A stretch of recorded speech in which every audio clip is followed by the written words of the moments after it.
এখানে আছে বেসন, লঙ্কার গুঁড়ো, ময়দা, হলুদ, লবণ। এর মধ্যে একটু আমি জল নিয়ে নিচ্ছি।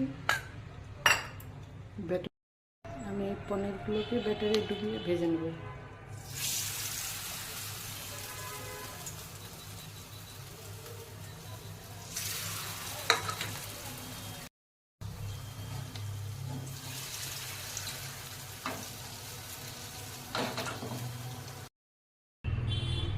আজকে দুপুরের থালি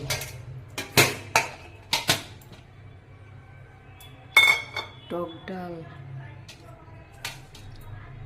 পনিরের তরকারি, আর হলো পনির ভাজা,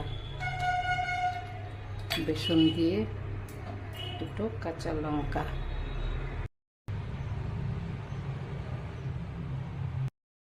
এটা হলো টক ডাল,